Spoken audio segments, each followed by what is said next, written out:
Brittany, a few weeks ago, you fouled out of an Indiana Fever game. Cameras caught you saying something on the bench. It's hard to tell what you said. Can you tell us what you said? I remember fouling out, being mad. I remember fouling out on, I believe it was Howard, driving to the basket. They said I put my hand in. But hey, you never really have to look at the shade and stuff. But what did you say? I really can't remember what I said, honestly. If I showed you the video, would that help? No, it wouldn't help. It wouldn't help? Brittany Griner just pulled off what might be the most convenient case of amnesia we've ever seen in sports. Just 3 weeks after a viral clip caught her allegedly making a shady, possibly slur-laced comment about Caitlin Clark. Suddenly she claims she can't recall a single word of it. But here's the kicker. She remembers everything else from that exact moment. The timing couldn't be more suspicious, and the double standards are about to get exposed, loud and clear. Do you honestly believe Griner forgot what she said? Or are we witnessing one of the most blatant cases of selective memory in WNBA history? Let's break it down, because the facts here are wild. During a matchup between the Indiana Fever and the Atlanta Dream, Brittany Griner fouled out late in the game. Cameras picked up what looked like her mumbling a comment that many fans interpreted as a racial slur aimed at Caitlin Clark. The clip exploded across social media. Everyone had an opinion, and the backlash was instant. Flash forward to this week, Griner finally gets asked about that viral moment, and what does she say? I don't remember. Really? This feels less like forgetfulness and more like a page straight out of the politician playbook. Deny, deflect, and hope people move on. For the ticky-tack fouls that we were talking about earlier today. She remembers the foul, she remembers the frustration, she remembers exactly who she fouled and what went down during the play. But the moment it comes to the specific words she said, the ones that could either clear her name or confirm everyone's worst fears, her memory magically vanishes. I honestly don't remember what I said, Brittany Griner claimed when pressed about the incident. Really? That's not just suspicious. It's straight up insulting to anyone with a functioning memory. You're telling us you recall every detail of a physical play from 3 weeks ago, but not the words that came out of your mouth immediately after.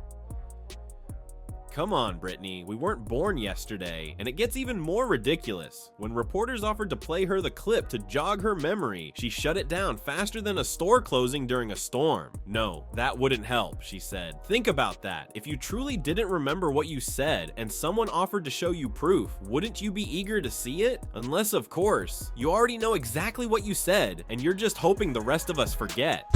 Brittany, a few weeks ago, you fouled out of an Indiana Fever game. Cameras caught you saying something on the bench. It's hard to tell what you said. Can you tell us what you said? I remember fouling out, being mad.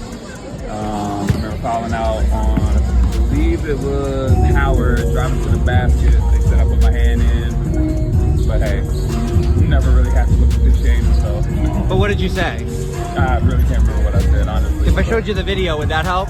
No, it wouldn't help. It wouldn't help? The timing of Brittany Griner's so-called memory loss couldn't be more convenient, especially when you look at how the WNBA has handled controversy all season long. When Angel Reese falsely accused Indiana Fever fans of racism, the league didn't waste a second. They launched an investigation, issued public statements, and treated the claim with the utmost urgency. And in the end, they found zero evidence of wrongdoing. But now, with one of their own players caught on camera allegedly making a racially charged comment toward Caitlin Clark, silence. Total silence. The double standard is impossible to ignore. When it comes to fans, the WNBA is quick to act, even on shaky claims. But when it's a player potentially spewing hate, not a word. They'll plaster arenas with no space for hate signs, but won't even acknowledge when that hate might be coming from inside their own locker rooms. The hypocrisy is blinding. Let's break down what actually happened, because the details matter. Griner fouled out during a matchup against the Indiana Fever. Frustrated, she walked toward the bench and appeared to mutter something in Caitlin Clark's direction. Cameras caught it. Viewers all over the internet claimed it sounded like a racial slur. Some tried to argue it was just frustration at the refs. But whatever it was, it went viral, sparking a firestorm of debate. And instead of addressing it head on, both Griner and the league seem to be pretending it never happened. Here's the problem with that. Controversies don't go away just because you refuse to acknowledge them. If anything, the silence and Griner's conveniently selective amnesia have only made this this situation blow up even more. Now, this isn't just about what Griner did or didn't say, it's about how the league picks and chooses what it cares about. When Caitlin Clark gets slammed with flagrant fouls, no league response. When she's clearly being targeted game after game, no investigations. But a false claim about fans, that gets immediate action. It sends a clear message. Some players get protected, others don't. And that kind of favoritism is exactly what chips away at the credibility of the WNBA. Griner's refusal to even watch the video is especially telling. If she truly had nothing to hide, she'd want to see the footage. She'd be eager to clear her name. Innocent people don't run from evidence, they welcome it. Guilty people, they avoid it like it's poison. Even the media has shown its bias. Most major outlets have completely ignored this story, despite video evidence and public outcry.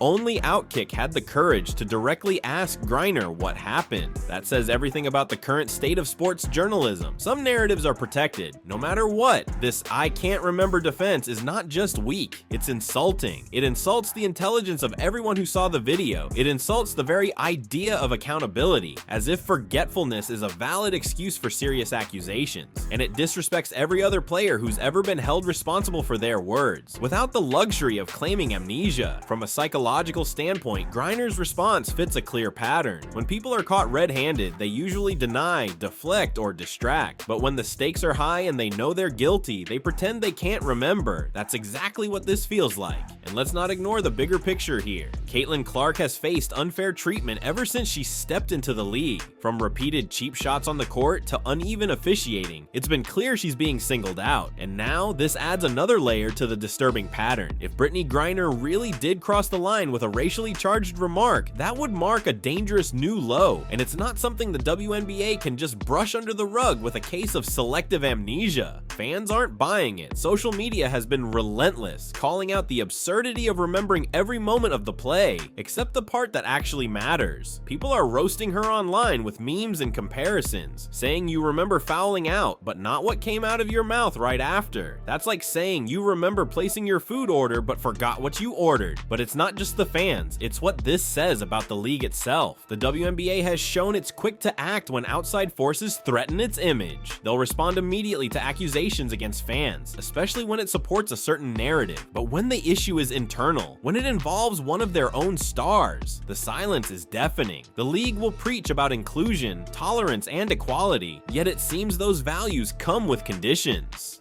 Some players are shielded, others not so much.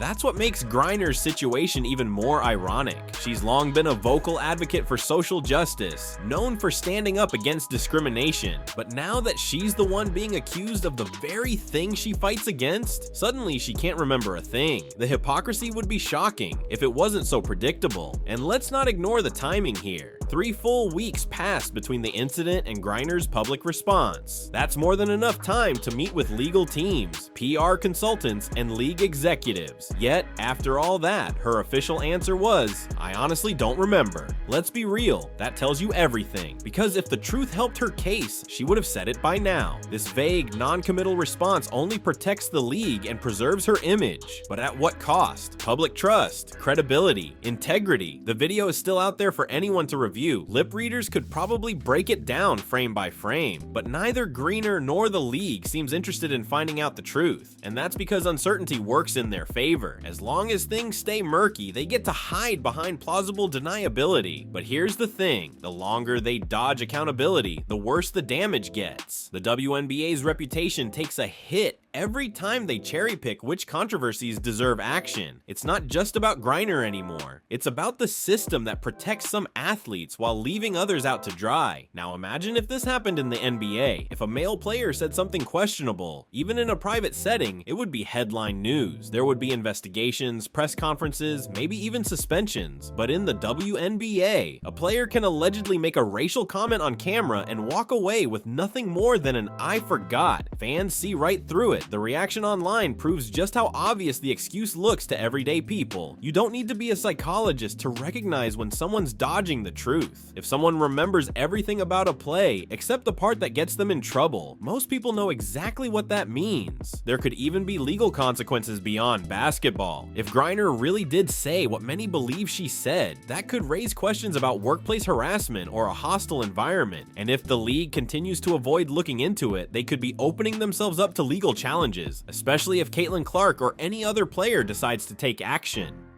This all plays into a much bigger issue surrounding Clark herself. She's brought a tidal wave of new fans, record-breaking viewership, and serious revenue to the WNBA, and yet she's faced more cheap shots and less support than players who haven't brought nearly as much to the table. This incident is just another example of the league's uneven treatment, and as for the amnesia excuse, it's become a meme for a reason, because it's almost laughably convenient. Professional athletes are known for their sharp memory in high-pressure moments. To suggest Griner forgot this one specific thing while remembering everything else, that's not just hard to believe, it's downright insulting to everyone watching. The idea that Brittany Griner somehow forgot what she said during such a heated moment isn't just hard to believe, it's nearly impossible to take seriously. And what's even louder than her silence? The WNBA's. This league, which is quick to launch full-blown investigations when certain players are allegedly wronged, even when those claims later prove false, suddenly has nothing to say when a potentially racist comment comes from within. No statements, no questions, just crickets. That's not accountability. That's not fairness. That's selective justice, and fans are waking up to it. People are sick of it, tired of the hypocrisy, tired of the silence, and tired of watching stars like Caitlin Clark get shoved, targeted, and disrespected while the league looks the other way.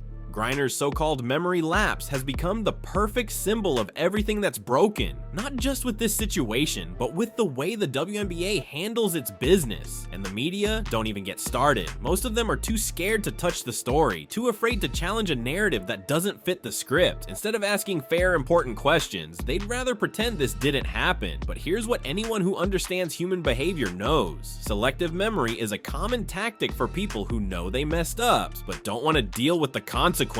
Psychologists and lawyers have seen this kind of avoidance 1,000 times. You remember everything, except the one detail that could get you in trouble. That's not forgetfulness, that's strategy, and Brittany Griner fits that profile exactly. This goes far beyond just one incident. It sets a dangerous precedent. If a player can dodge accountability just by claiming they don't recall, how can fans or players expect honesty going forward? If the league can investigate fans for imagined racism but ignore credible accusations against one of their own, what does that say about their real commitment to justice and equality? The backlash has been fierce, and rightfully so. Social media isn't letting this slide. People are calling out the double standard, the cover-up, and the ridiculousness of claiming to remember a foul, but not what you said while committing it. Memes, videos, and jokes are flooding timelines because the excuse is laughable, and fans aren't fooled. What's most ironic is this: if Griner had just addressed the situation head-on, watched the video, explained what happened, or even apologized, this whole thing might have already been behind us. But instead, her refusal to face the facts has only made things worse. Now the conversation isn't just about what was said, it's about the WNBA's credibility, their bias, and the lengths they'll go to protect certain players while ignoring others. Brittany Griner's convenient memory loss didn't make the problem go away. It shined a spotlight on everything wrong with the league's priorities. So what do you think about all this? Is her amnesia just damage control or something more calculated? Drop your thoughts in the comments, hit that like button, and make sure you subscribe for more breakdowns that cut through the noise and expose the real story behind the headlines.